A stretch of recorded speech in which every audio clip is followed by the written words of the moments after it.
So here welcome to this episode of सवाल Sunday, जहां पे आपके सवालों के जवाब मैं देती हूं, भले वो छोटा हो या बड़ा हो। और इस एपिसोड में भी हम आपके सवालों के जवाब देने वाले। स्टार्ट करते हैं। सबसे पहला सवाल इस एपिसोड का, जो कि आफ्ताब सैयद का है। That is the question is, operation management MBA की जरूरत पड़ती है क्या मैम इन बैंकिंग सेक्टर? देखो, ऑपरेशन एक ऐसी चीज है जिसका रिक्वायरमेंट हर कहीं ना कहीं इंडस्ट्री में है। वो हम बैंकिंग सेक्टर्स की बात करें, आईटी कंपनीज में बात करें, फाइनेंस रिलेटेड कंपनीज में बात करें, बट जो प्रोफाइल्स रहती हैं, जैसे फॉर एग्जांपल अगर वो किसी एक स्पेसिफिक प्रोफाइल के लिए उनके पास 15-20 ओपनिंग है, तो ऑपरेशंस के लिए 2 से 3 ओपनिंग्स रहेंगी, राइट? ओपनिंग्स कम रहती हैं, बट यस, अगर आप ऑपरेशन मैनेजमेंट करना चाहते हैं और उसके बाद बैंक पर जॉब करना चाहते हैं, तो वो अपॉर्चुनिटी जो है वो रहती है। Moving to the next question, that is Puja का क्वेश्चन है कि my academics is poor, can I get admission in NIBM, right? देखो, एकेडमिक्स मैटर करते हैं। आपने लिखा है पुअर, बट कितने कम हैं वो एक चीज है जो देखनी पड़ेगी। अगर आपका लेट्स से किसी में भी 60s के आसपास है, तो उस केस में आपका एंट्रेंस का स्कोर बहुत अच्छा होना चाहिए, एक्स्ट्रा करिकुलर प्रोफाइल काफ़ी अच्छी होनी चाहिए, तो वो थोड़ा सा बैलेंस हो जाएगा रेस्ट ऑफ द केसेस में। क्योंकि रीज़न क्या है कि जितनी भी बैंकिंग फाइनेंस रिलेटेड कोर्सेज हैं, वहाँ पे आपका अकेडमिक्स में परसेंटाइल देखा जाता है। जैसे अगर आप फाइनेंस कर रहे हैं और आपका ओवरऑल 60 नहीं है, तो आप प्लेस कई सारी कंपनीज में, मेजोरिटी ऑफ कंपनीज में पार्टिसिपेट ही नहीं कर सकते, क्योंकि उनका ये सोचना है कि अगर आपका खुद का नंबर सही नहीं है, तो फिर आप नंबर्स के साथ कैसे काम करोगे। तो मुझे नहीं पता, अगर आपका 60 से कम है तो मुश्किल है, अगर आपका 60 से ऊपर है तो फिर आप अपनी प्रोफाइल को कहीं ना कहीं बैलेंस करके उस कॉलेज के लिए ट्राई कर सकते हैं। देन होमोड रॉइड का क्वेश्चन है, ग्रेजुएशन से पहले वाला एक्सपीरियंस काउंट नहीं होगा क्या? नहीं, ग्रेजुएशन से पहले वाला एक्सपीरियंस काउंट नहीं होगा, वो एक्स्ट्रा करिकुलर में आता है। वर्क एक्सपीरियंस वही काउंट होता है जो आफ्टर ग्रेजुएशन जो है फुल टाइम एक्सपीरियंस होता है, उसी को हम वर्क एक्सपीरियंस में काउंट कर सकते हैं। वाइल डूइंग, भले आपने कॉलेज आप रेगुलर नहीं गए हो, आपने फुल टाइम जॉब की है, बट वो वर्क एक्सपीरियंस में काउंट नहीं होगा। अमन चौहान का नेक्स्ट क्वेश्चन है, that please tell me to after doing MBA in any IIMs job लग जाती है? I am talking about all IIMs, only IIMs, right? See, I mean, this is one of the major questions कि बच्चे कहीं ना कहीं they keep on looking for all these IIMs, right? Either it's older ones or new ones or baby ones or whatever IIM you call it. तो अगर आपका IIM में admission होता है, right? सो आप ये मान के चलिए ऑलमोस्ट 90 to 95% बच्चे प्लेसमेंट हो जाते हैं, but is there any guarantee?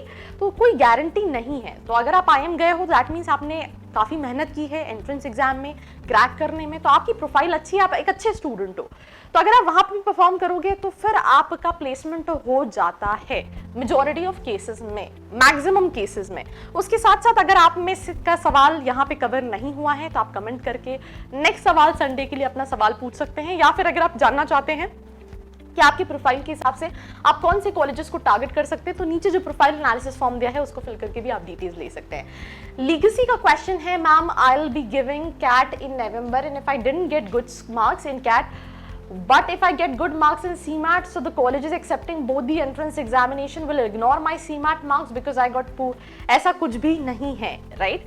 अगर कोई कॉलेज कैट और CMAT दोनों एक्सेप्ट कर रहा है, आपका कैट का अच्छा नहीं, आप CMAT लगा दोगे, ऐसा नहीं है कि आपका कैट आपने CMAT लगाया है और आपके कैट के बेसिस पे आपको जज किया जाएगा, तो there's nothing like that, so just relax, right? With this, moving to the next question, that is Deep Pandya, right? Hello guys. Hi guys, right? I just had completed my bachelor's degree in BCom, Government College in Gandhinagar, and I am hoping to do MBA. Is there any MBA International Business got listed for in choice filling? It's GTU, Gujarat Technical University, Graduate School of Management Studies. So is it worth applying for this course? Let me just tell you that बहुत सारे colleges हैं गुजरात में जो कि मतलब degree के लिए MBA कराते हैं। ऐसा नहीं है वहाँ बिल्कुल प्लेसमेंट्स नहीं है, but if you have this expectation that मैं अपने MBA करने के बाद I will get package like वहाँ से मुझे 7 लाख का, 10 लाख का, 15 लाख का पैकेज मिलेगा, तो ऐसा नहीं है। प्लेसमेंट्स है, but the kind of quality education which is required specially international business के लिए वो उतना अच्छा ऑप्शन नहीं रहेगा। मुझे लगता है कि आप अगर एंट्रेंस एग्जाम दे के किसी अच्छे कॉलेजेस जैसे IFT जैसे कॉलेजेस या फिर SIIB जैसे कॉलेजेस जो कि IB के लिए स्पेसिफिकली नोन है, वो देखेंगे तो ज़्यादा बेटर ऑप्शन रहेगा। देन उसके बाद फैंटम डेविल का क्वेश्चन है, which is I don't know devil है या नहीं। तो सवाल है कि I want to make career in IB and management consultancy. I've completed BCom, right? Should I go with regular MBA by CMAT or should I learn financial modeling and pursue distance MBA? देखो है क्या, मुझे ऐसा लगता है MBA still give you lot of opportunities, right? अगर आप कितनी भी गवर्नमेंट जॉब्स देखेंगे, वहाँ का कन्वर्जन रेशो, प्लेसमेंट रेशो जो है वो 1% भी नहीं है, बट स्टिल बहुत सारे बच्चे प्रिपेयर करते हैं। आप अगर फाइनेंशियली मॉडलिंग सीखते भी हो और आप किसी कंपनी में जाके जॉब्स के लिए खुद भी अप्लाई करते हो, तो एक सर्टेन पॉइंट ऑफ टाइम के बाद आपको कहीं ना कहीं MBA लगेगा। तो मेरा कंसर्न ये है कि अगर आप कहीं जॉब कर रहे हैं, उसके साथ फाइनेंशियल मॉडलिंग के बारे में पढ़ रहे हैं, तो फिर आप डिस्टेंस कर सकते हैं, ऑनलाइन कर सकते हैं, राइट? अगर आप कहीं जॉब कर रहे हैं तो। अगर आप जॉब नहीं कर रहे हो और आप ये फाइनेंशियल मॉडलिंग इसलिए सीख रहे हैं क्योंकि आपको प्लेसमेंट चाहिए और आप डिस्टेंस MBA कर रहे हैं, it will not be worth it. तो उस केस में आपको फुल टाइम MBA के लिए जाना चाहिए। सो आई थिंक लीगेसी का भी है, एक और क्वेश्चन है, suggest me good colleges, good internship that will boost up my profile. Mr. Legacy, right? If you want good profile, we are also hiring for the content strategist, right? जहाँ पे आप being a student ये सोच सको कि क्या students चाहते हैं कि हम इस प्लेटफॉर्म पे देखें, तो आप चाहो तो आपके पास एक वो अपॉर्चुनिटी। उसके अलावा अगर आपको किसी चीज़ में इंटर्नशिप करनी है तो इंटर्नशाला आप जाके देख सकते हैं, बहुत सारी प्रोफाइल्स हैं, आप अपनी स्पेशलाइजेशन जो आप प्लान कर रहे हैं उसके हिसाब से भी इंटर्नशिप कर सकते हैं। And that's all about this episode. I hope you liked it. Do share it with your friends, and for more such videos like this, do not forget to like, share and subscribe. I hope you liked this video.